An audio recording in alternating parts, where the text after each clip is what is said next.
Bien, pues continuamos el Congreso y vamos a abrir ahora un debate que yo creo que es tan apasionante como necesario. Infraestructura, ciudad y transporte sostenible. Las infraestructuras son los cimientos para asentar el bienestar de los ciudadanos y todo pasa por sentar las bases de unas infraestructuras sostenibles que subsanen las carencias que aún sufre una buena parte de Iberoamérica. Los nuevos requisitos medioambientales, la depuración, el saneamiento, el reciclamiento del agua y una red de transporte público no contaminante son algunos de los temas sobre los que va a girar este panel, que va a estar moderado por doña Ana Botella, presidenta ejecutiva de la Fundación Integra de España, una fundación volcada en ayudar a las personas en exclusión social y personas con discapacidad para que retomen las riendas de su vida a través de la inserción laboral. La señora Botella es licenciada en Derecho y ha tenido un largo recorrido en el ámbito político. En 2003 fue elegida concejal del Ayuntamiento de Madrid y en 2011 fue investida alcaldesa de Madrid, que por cierto fue la primera mujer en ocupar este cargo, que ostentó hasta 2015. Como alcaldesa presidió la Empresa Municipal de Transportes de Madrid, copresidió la Unión de Ciudades Capitales Iberoamericanas y presidió también la Red Polis de Ciudades y Regiones Europeas para la búsqueda de soluciones innovadoras en el transporte. En la actualidad, además de presidir la Fundación Integra, dirige los cursos ejecutivos del Instituto Atlántico de Gobierno, una institución dedicada a la formación de líderes con vocación de servicio público. Señora Botella, ¿nos presenta a los panelistas? Bueno, muchísimas gracias, Cristina, por tu amable presentación. Para mí pues, es una satisfacción moderar esta mesa sobre un tema, yo creo, tan importante como es infraestructura, ciudad y transporte sostenible. Yo creo que tenemos la suerte de tener a unos fantásticos ponentes que ahora mismo se lo paso a presentar. Está con nosotros Luis Amodio, que es socio fundador y copresidente del Grupo CAPSA, consorcio empresarial mexicano integrado por 30 empresas pertenecientes a los sectores de construcción, inmobiliario, concesiones y servicios. En junio del año 2020 fue nombrado presidente de OHL, Grupo Global de Infraestructuras con presencia en Europa, Latinoamérica y Estados Unidos. En América, OHL lleva impulsando infraestructuras más de 40 años, contribuyendo, pues, sin duda, al progreso y bienestar de todas las comunidades en las que está presente.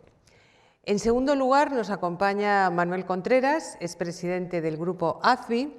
Se incorporó a AZBI en 1995, formándose en distintos departamentos para adquirir una visión global y extensa del negocio de obras públicas iniciado por su familia. Manuel Contreras Caro sucedió a su padre, Manuel Contreras Ramos, en la presidencia de AZBI en el año 2005, cargo que ocupó hasta que fue nombrado consejero delegado de todo el Grupo AZBI en el año 2015. Desde enero de 2021 es presidente de todo el grupo. También es miembro del Patronato Princesa de Asturias y forma parte del Consejo Directivo de CEAPI y de la Junta Directiva de CESUR, Asociación de Empresarios del Sur de España. Nos acompaña también Jordi Hereu, que es presidente de Hispasat, también es asesor de la Fundación Foro Ambiental, asesor de Barcelona Centro Logístico y presidente del Consejo Asesor de The Shopping and Quality Tourism Institute. Asimismo, es miembro del Consejo de Administración de AENA, miembro del Consejo Asesor de ACBAR y patrono de la Fundación Javier. Entre 2006 y 2011 fue alcalde de Barcelona.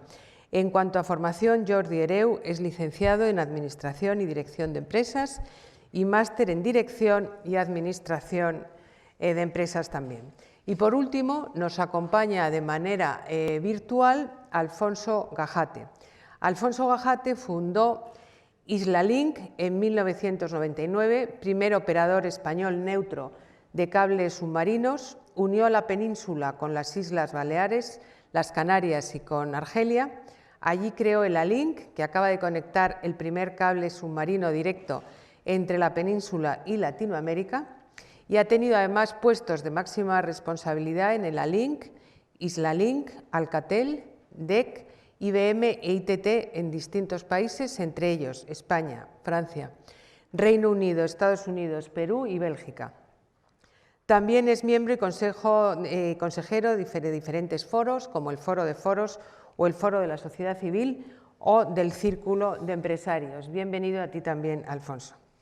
Yo creo que estamos en un momento de transición, un mundo que muere y otro pues, que no acaba de alumbrarse. Y en el caso de las ciudades, el proceso de urbanización ha resultado imparable. Ya se lleva mucho tiempo diciendo, Naciones Unidas ya lo dijo hace varios años, que este siglo será el siglo de las ciudades. Hace un siglo solo el 14% de la población vivía en ciudades. Hoy esa proporción es del 55% y en el año 2050 se estima que llegará al 70%. Es verdad que esta evolución es diferente según la región. En Europa ahora mismo, pues yo creo que hay dos tendencias. Esto está unido también a la situación demográfica. Por un lado, estamos en eso que se ha venido a llamar la ciudad de los 15 minutos y por otro lado estamos en un momento en que se valoran mucho más los espacios libres por la situación nueva en la que nos encontramos. En Iberoamérica, los retos están sin duda unidos al crecimiento poblacional, a las megaurbis y a resolver esos problemas de esas megaurbis que quedan muchos por resolver. Y yo creo que además Iberoamérica tiene una serie de oportunidades muy grandes. Por un lado, aquellas cosas que lo hemos hecho mal en otros lugares del mundo porque lo hemos hecho antes, pues Iberoamérica va a tener la oportunidad de hacerlo ya con lo que se sabe en otros lugares. Y en segundo lugar, yo creo que hay una cosa fundamental, todo el tema de la digitalización se va a poder incorporar ya a las nuevas infraestructuras que se hagan en Iberoamérica, con lo cual eso sin duda pues será mucho más eficaz y mucho más barato. Yo creo que parece existir un cierto consenso en que la crisis del COVID-19 acelerará algunas dinámicas de cambio, más que vaya a haber un cambio en esas tendencias. Habrá cambios que vienen para quedarse, pero yo creo que seguiremos las tendencias que ya estaban marcadas. Yo ahora pues voy a dar paso a los ponentes, que estoy segura que van a tener muchísimas ganas que decir, muchas cosas que decirnos por las especiales circunstancias de cada uno de ellos. Querido Luis Amodio, tú tienes la palabra. Muchas gracias, Ana. Agradezco la presencia tuya y la coordinación de este foro, a Manuel, a Jordi y a nuestro invitado que está telemáticamente y a todos los que nos están viendo actualmente por todas las redes. Creo que el tema que nos compete, que son las infraestructuras, las ciudades y el transporte, es un tema fundamental. Fundamental, ¿por qué? Porque hacia allá va el desarrollo y lo más importante de todo el ser humano. Primero tenemos que ver el tema de la sostenibilidad, que hoy por hoy es fundamental. ¿Por qué es fundamental? Porque es lo que va a llegar y va a hacer que el mundo tenga un crecimiento estable y continuo. El mundo tiende a fracasar, como lo vemos y lo vimos en el acuerdo que se hizo en la ONU para 2030, en donde tenemos 17 declaraciones, en donde empezamos con la eliminación de la pobreza y terminamos con el cambio climático, ¿no? Realmente yo creo que es un tema que compite a todos y a todos los que estamos aquí presentes y a todas las diferentes disciplinas de negocios y de todo el ser humano. Hoy por hoy nos une aquí, gracias a Nuria, por esta oportunidad de participar en este foro, y creo que es fundamental que nos ocupemos de este punto, que no lo dejemos, porque muchos platican, muchos dicen, pero muchas personas no actúan. Hoy por hoy creo que somos solidarios y varios de los que estamos aquí presentes nos hemos sumado y hemos firmado un acuerdo con Nuria. Creo que más de 100 somos los que ya estamos actualmente sumados en esta situación para unirnos y fortalecer lo que es la sostenibilidad a nivel mundial. Entonces, pues yo les agradezco, no quiero extenderme un poco más en este tema, para darles oportunidad a los demás y entrar en el debate. Muchas gracias. Pues muchas gracias, Luis. Y Manuel, bueno, muchas gracias, tienes Ana. la palabra. y muchísimas gracias por la invitación a esta mesa. Bueno, yo diría que el tema de las infraestructuras es la gran asignatura pendiente de Iberoamérica. Tienen un retraso secular con respecto a otras partes del mundo, y en los últimos años, además, las inversiones en infraestructuras en Iberoamérica han estado en el entorno del 2,8% del PIB, mientras otras zonas geográficas que tienen o están en fase de desarrollo están en torno al 5, entre el 5 y el 10%. Y a esto ha venido a acumularse el tema de la pandemia, buscando una sostenibilidad en las inversiones futuras en las ciudades, que tienen un gravísimo problema de saturación en estos momentos en Iberoamérica. Se habla de que al menos casi 70 millones de iberoamericanos dedican 4 horas al día solo en desplazarse al trabajo, en circunstancias normales pre-COVID, ¿no? Que las infraestructuras de telecomunicaciones no son lo suficientemente sostenibles como para haber dado cobertura al trabajo en muchas zonas geográficas en todo el continente. Y, por supuesto, ha habido mucho problema también con los colegios y con la educación de los hijos en la pandemia, a la hora de tenerlos confinados sin capacidad o posibilidad de conectarse a una red común para seguir las clases.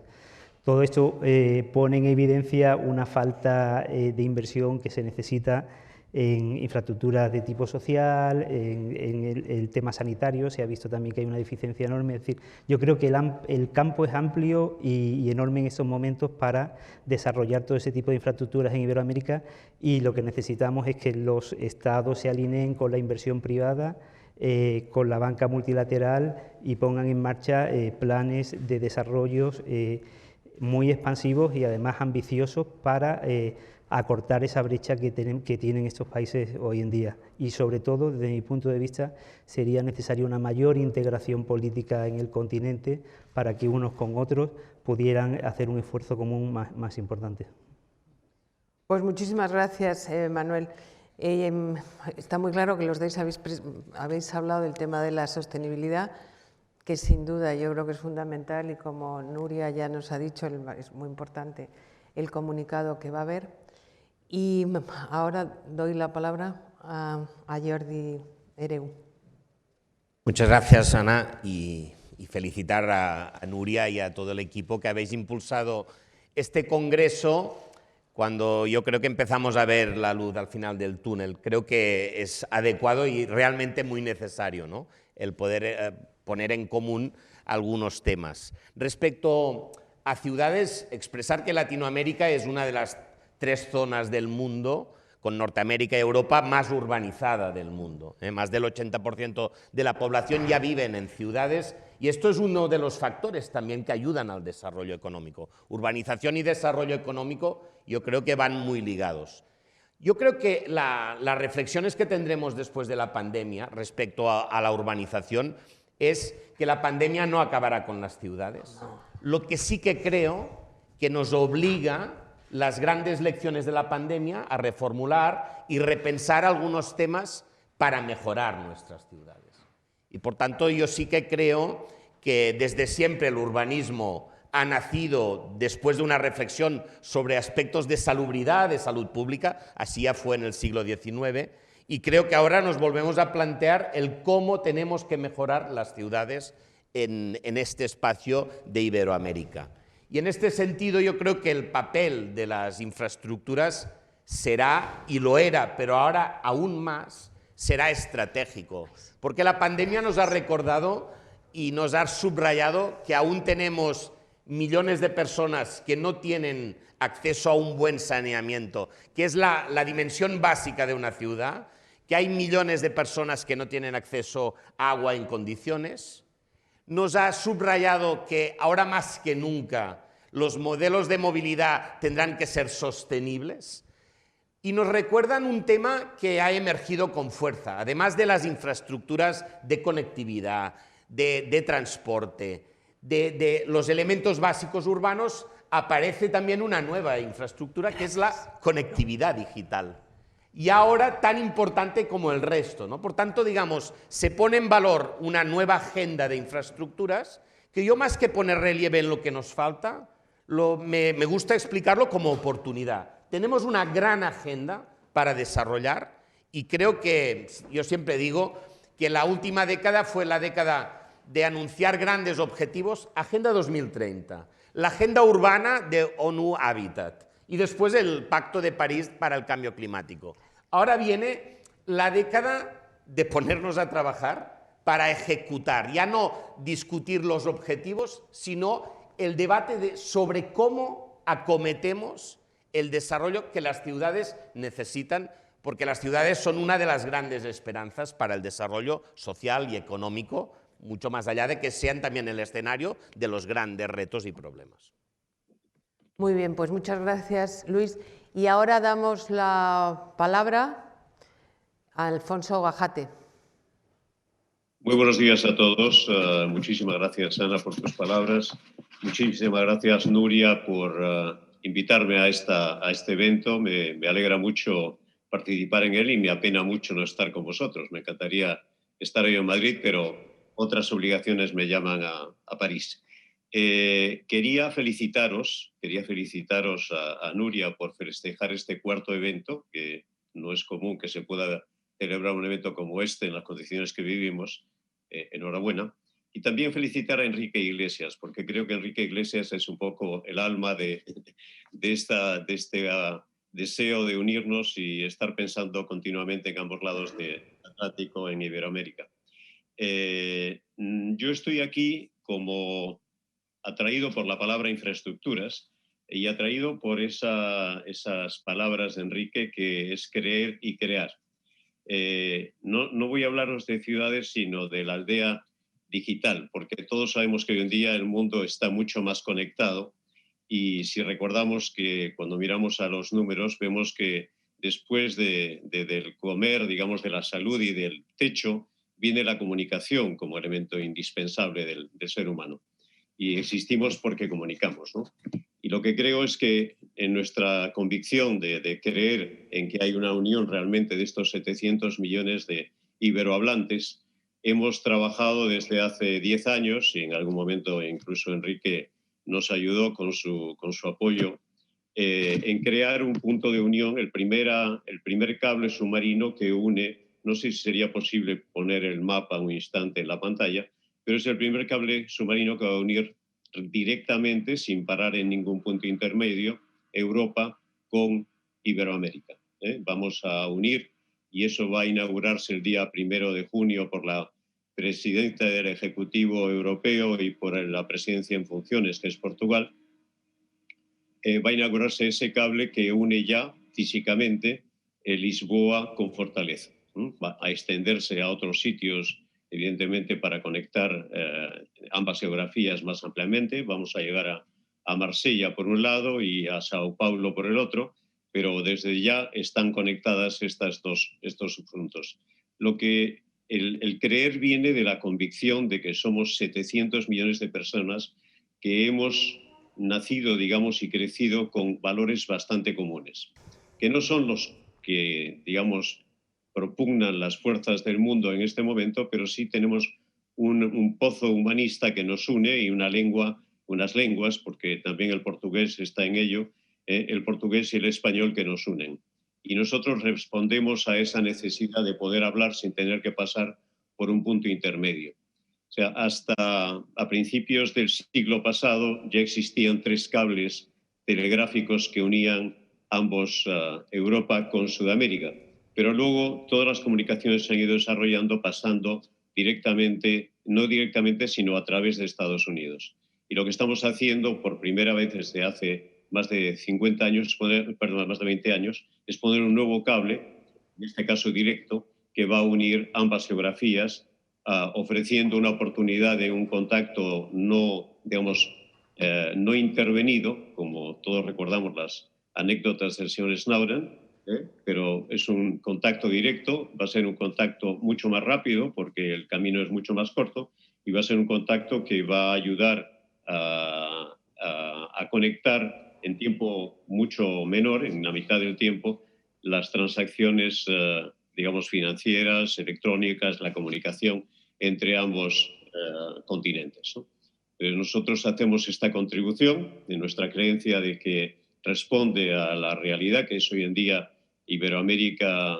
Más del 50% de la inversión viene de Europa, más del 50% del comercio es con Europa, a pesar de que sigue siendo evidentemente parte de América. Pero nosotros, digamos, lo que hacemos es responder a lo que es una convicción de una necesidad de reforzar esa comunidad iberoamericana y aportar como un enlace físico a que esto se haga cada vez más realidad, que seamos más unidos, que pensemos conjuntamente y que actuemos también conjuntamente. Pues muchas gracias, Alfonso. Yo creo que es fundamental que nos demos cuenta todos de la inmensa fortaleza que supone esa comunidad, que tenemos un idioma común, una cultura, un pasado, y desde luego la comunicación es fundamental, con lo cual pues yo creo que está en el lema que se ha hecho en este congreso, ¿no?, de creer y crear. Ahora, si os parece bien, vamos a pasar a las preguntas. Yo voy a formular una pregunta y las vais contestando cada uno como os parezca bien. La primera pregunta, en relación evidentemente con lo que hemos hablado, es las infraestructuras. Entonces, ¿qué características creéis que deben tener las infraestructuras futuras? Ya lo habéis hablado en parte, pero bueno, os agradecería que empezara el que le parezca. Bueno, la primera característica que deben tener las infraestructuras futuras es la sostenibilidad. Obvio que es el punto que estamos tratando. Tanto las infraestructuras ferroviarias como las infraestructuras de comunicaciones, energéticas, las infraestructuras sanitarias. Todo esto necesita sostenibilidad. ¿Cómo vamos a lograr todo eso? Pues a base de la educación. Otro de los puntos importantes es la educación que debemos de tener todos desde el principio, la educación de nuestros hijos, de nuestros nietos, para que poco a poco ellos vayan creando esta idea y esta imagen y tengan ellos en el alma el crecimiento sostenible durante toda su vida. Hoy para nosotros es algo nuevo, el calentamiento global, etcétera, etcétera, y estamos buscando remedios, pero el mejor remedio es la educación. Yo creo que para allá vamos. Bueno, yo evidentemente creo que la educación es el mejor remedio para cualquier cosa, la educación y el sentido crítico, entonces yo creo que sin duda es fundamental. Y además, cuando habla Luis de las infraestructuras, está muy claro que cuando hablamos de infraestructuras no solo nos referimos a lo que se entiende por propias infraestructuras, sino a todas, porque cualquier tipo de infraestructura. Claro. Con lo cual yo creo que sin duda pues eso es fundamental. Yo diría que es importante, por supuesto, como ha dicho Luis, que sean sostenibles, pero sobre todo también que sean accesibles al mayor número de población posible, porque si no, no tendrá sentido el que invirtamos en mejorar las infraestructuras de un país si no hay, o la conectividad del mismo, si no hay acceso de la población o de la mayor parte de la población a las mismas. Integradoras. Efectivamente. Bueno, yo creo que Iberoamérica tiene un déficit de infraestructura social y, por tanto, tiene en los próximos años que dedicar una parte de su PIB al desarrollo de infraestructuras que ahora en estos momentos sencillamente no existen. Por tanto, se tienen que crear infraestructura social como la sanidad, como ha quedado evidente, la educación, que es un elemento, que es un derecho.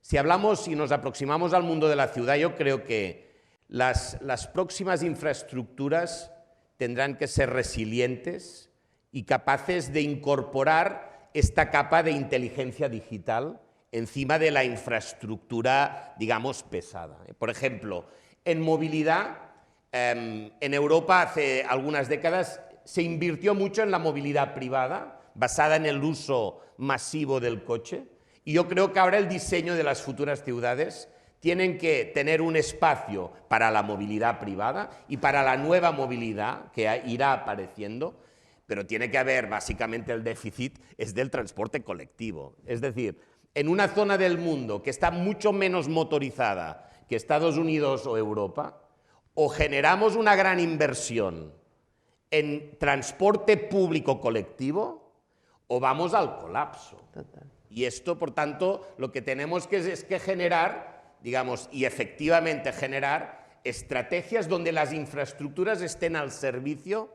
de un diseño inteligente de la movilidad, que será diferente a la que teníamos, porque el Pacto de París no es una broma. es una inmensa necesidad.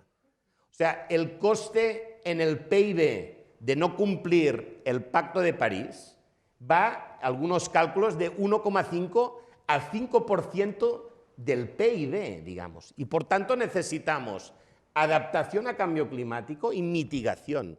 Y en esto el papel de las ciudades es fundamental. Los estados firman los acuerdos, pero después la realidad se transforma efectivamente en las ciudades. Por tanto, yo creo que tenemos que hacer un gran esfuerzo en desarrollo de infraestructuras, porque también las ciudades son conectividad hacia adentro y hacia afuera. Necesitamos, la gente volverá a volar. Igual no tanto como las previsiones antes de la pandemia, pero habrá conectividad, porque las ciudades, alguno decía, brains and airports, ¿no? O sea, cerebro, talento y aeropuertos, ¿eh? Conectividad global. Bueno, pues tenemos que hacer una aproximación, yo creo que habiendo aprendido algunas de las lecciones y algunos errores que hemos cometido, tal como tú decías.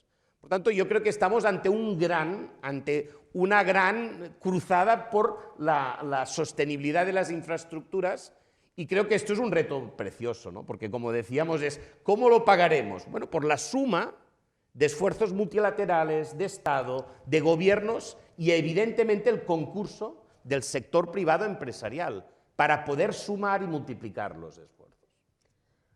Muy bien, Jordi, muchas gracias. Yo creo que sí, las ciudades serán fundamentales en esa sostenibilidad y en esa disminución de los efectos del cambio climático y demás, pero la agricultura también contamina mucho, ¿eh? O sea, los datos es que la agricultura también contamina mucho, o sea que las ciudades serán una parte fundamental, que es lo que estamos tratando ahora mismo, pero también hay una parte muy importante que es lo que contamina la agricultura, que tendrán que idear otros métodos. Ahora le damos la palabra a Alfonso, si quiere contestar algo a la pregunta. Sí, gracias Ana. No sé si estoy con vosotros, ¿me oís? Sí. Hola. Vale.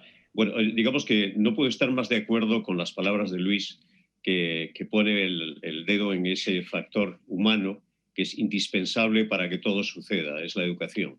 Sin la educación, primero que no hay gobierno, porque lo estamos viendo allí donde los sistemas educativos han sufrido, que el populismo triunfa y se destruye la vida en paz social, y por eso la única forma de avanzar es educando mejor, y para ello creo que las comunicaciones son una herramienta que nunca han sido suficientemente utilizadas, y que ojalá que encontremos la fórmula pronto para que eso ayude también a la sostenibilidad de las naciones y de los pueblos, con lo que estoy totalmente de acuerdo. Yo creo de todas formas que el factor principal de una infraestructura es que sea real, es que exista, ¿no? Y yo creo que hay que hacer un esfuerzo para acercar las iniciativas a las naciones que las necesitan. Quiero decir que Iberoamérica es un foco de necesidades, pero también debe ser un foco de creación. Debemos de buscar ayudar con las herramientas que tenemos, y parte de ellas son empresariales, una parte importante es empresariales, a apoyar la iniciativa individual, la iniciativa privada, la iniciativa asociativa, para dar soluciones locales con el apoyo, por supuesto, de una colaboración estrecha entre el gobierno y la empresa. Hay un factor que deberíamos, en estos tiempos de infraestructuras y en las que las construcciones juegan un papel esencial, pues la falta, digamos, de ética en alguna de estas cosas tendrían que ser un objetivo a conseguir, o sea, a erradicar, porque deberíamos de conseguir que construir no esté unido al concepto de la corrupción, tiene que estar unido al concepto del progreso, y deberíamos de pelear desde la empresa y, en la medida de lo posible, desde las instituciones, a que se vuelva a respetar la iniciativa privada y la colaboración entre la empresa y los gobiernos, sin ver siempre detrás de ellos una mano negra que roba al pueblo. Y creo que mientras esto no se consiga va a ser muy difícil construir grandes infraestructuras. O sea, insisto, hay que favorecer la iniciativa privada, Schumpeter es la única solución, y hay que buscar la forma de limpiar esas relaciones para que la colaboración entre la empresa y las instituciones gubernamentales sea ética.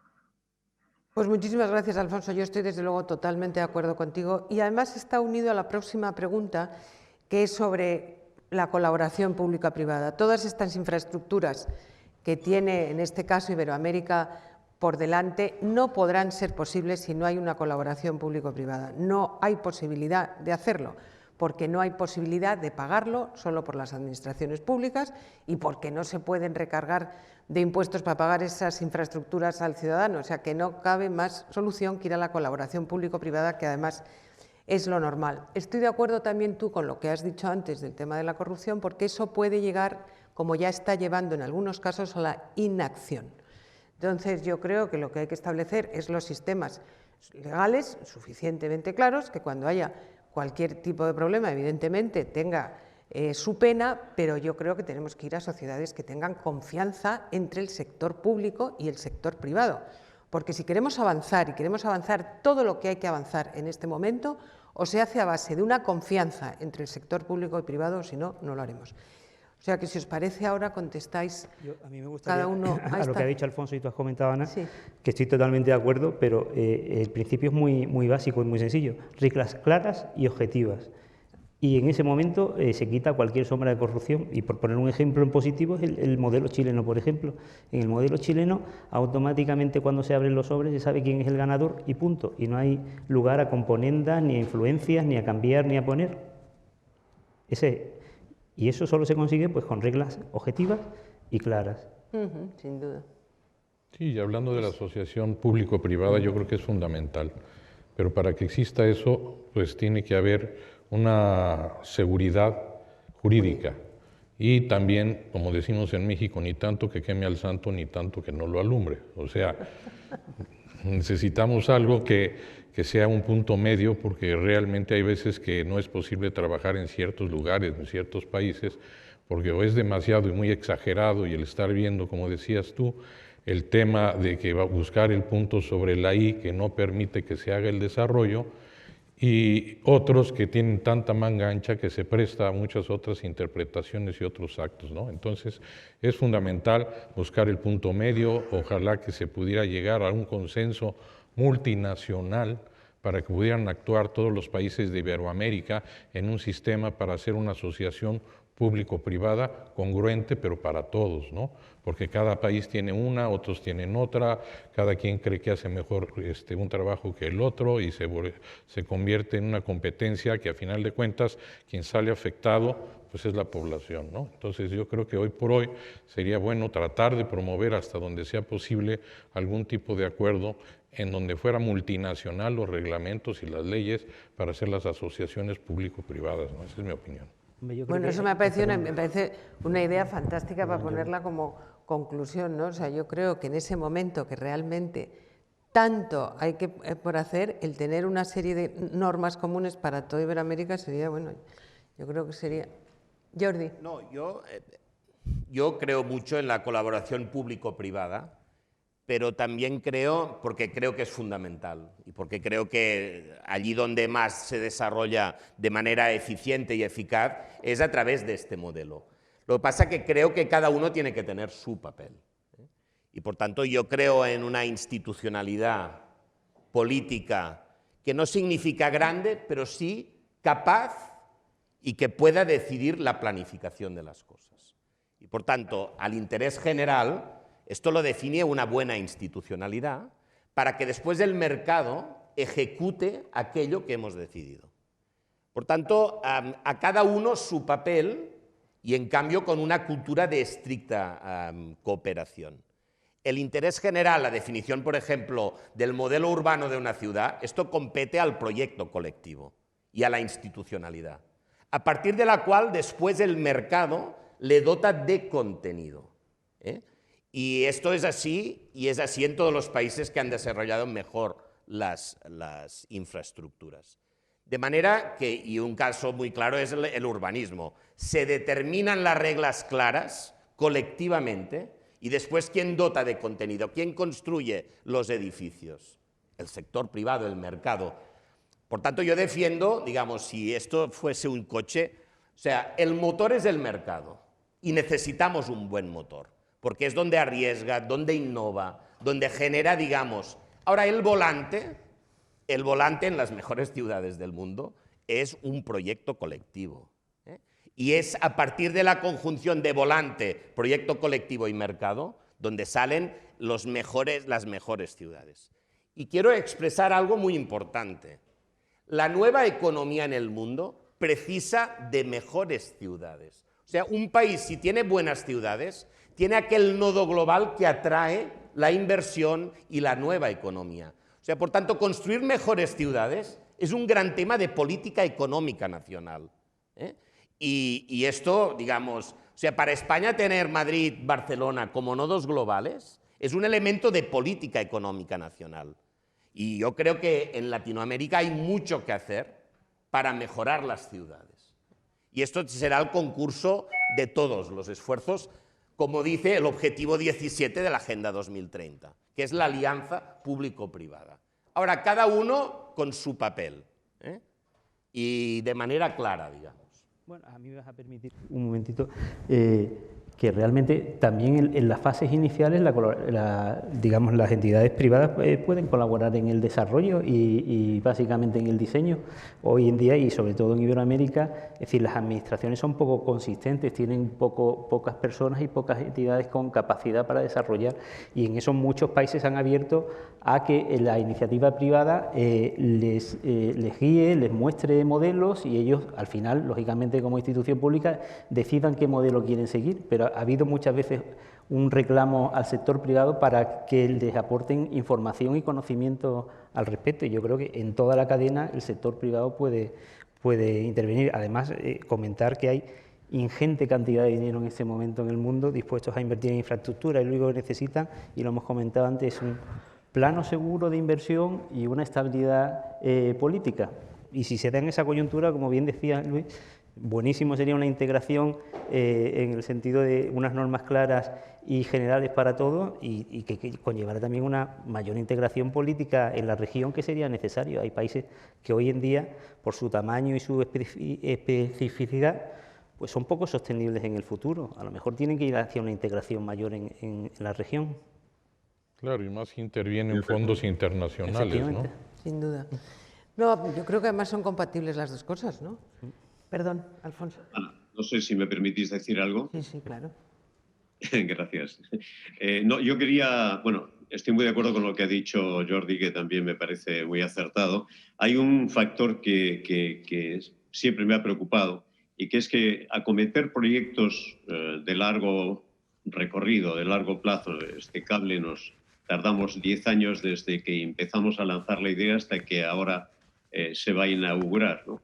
Es necesario mantener una continuidad en los entes planificadores de las instituciones. O sea, acometer un proyecto de infraestructuras de largo plazo, duradero y sostenible, requiere también una continuidad más allá de los 4 o 5 años de los mandatos, digamos, electorales. Creo que hay que buscar que las instituciones en su interior se provean de gente capaz en la que confíen y que resista a los cambios de color en las elecciones. O sea, hay que insistir mucho en dar credibilidad a los estamentos técnicos que existan dentro de las ciudades y dentro de los gobiernos también a nivel de país. Porque las grandes infraestructuras ni se construyen en corto plazo ni se amortizan en corto plazo. Requiere una determinación, y hemos visto, y los que conocemos, aquí todo el mundo conoce Latinoamérica, conoce grandes proyectos, y no hay que tampoco atravesar el charco. En España vemos proyectos que se han quedado, digamos, sin rentabilizar porque no tenía una necesidad real o porque no tenía una estructura de uso suficientemente consolidada. Entonces, ese trabajo de crear grupos técnicos duraderos me parece indispensable. Bueno, yo creo que eso es lo que distingue a una administración seria de la que no lo es, ¿no? Yo creo que los proyectos tienen que trascender a un determinado equipo y convertirse en proyectos de una ciudad, de un país, si no, nunca progresaríamos. Ese es uno de los principales temas. O sea, no se puede pensar en el día de mañana, sino en el futuro de aquellos a los que representas. Ahora, bueno, teniendo en cuenta que nos quedan aproximadamente 6 minutos, deberíamos pasar no sé si a la última pregunta o si ya cada uno quiere decir algo para finalizar, unido a lo mejor a la última pregunta, que era cómo mejorará la nueva movilidad, o si creéis que esto es un poco reiterativo de lo que yo hemos hablado, cada uno, pues... Bueno, yo creo que la nueva movilidad, que en un momento dado, como le decía Jordi, viene a la desincentivar el uso del automóvil, el uso personal de los vehículos e incentivar el transporte público y el transporte eléctrico, ¿no? Yo creo que para allá va la tendencia, creo que no debemos de perder de vista ese punto, porque es uno de los grandes factores que contaminan y va en contra del cambio climático, ¿no? Yo creo que por ahí debemos de reforzar. Muy bien. Manuel. Yo creo que vamos un poquito a la idea esa de las ciudades que hablábamos antes de los 15 minutos. Yo creo que 15 minutos es demasiado poco, pero a lo mejor las ciudades de media hora, ¿no? Donde la gente en su entorno tenga capacidad a las infraestructuras sociales y de movilidad, a las infraestructuras sanitarias y educacionales, y donde en un plazo razonable de tiempo lleguen a su puesto de trabajo en grandes infraestructuras de movilidad en masa. Y eso sería lo ideal. Permitiría ciudades con casas más amplias, con zonas verdes, y esta pandemia nos ha enseñado que el modelo hormiguero que se había desarrollado entre los años 60 y 80, pues en caso de pandemia es un modelo muy perverso para la salubridad de la sociedad, ¿no? Muy bien. Bueno, yo creo que la movilidad, que es la gran discusión de cómo repartimos el tiempo y el espacio en una ciudad. Y de aquí derivan miles de cosas. Yo creo que la movilidad del futuro nos aporta algunas nuevas oportunidades, ¿no? O sea, flotas compartidas, servitización de elementos que antes se compraban y ahora se utilizan. Estos son nuevas dimensiones de la movilidad que son muy interesantes, pero que nunca nos quitarán la necesaria construcción de transporte colectivo.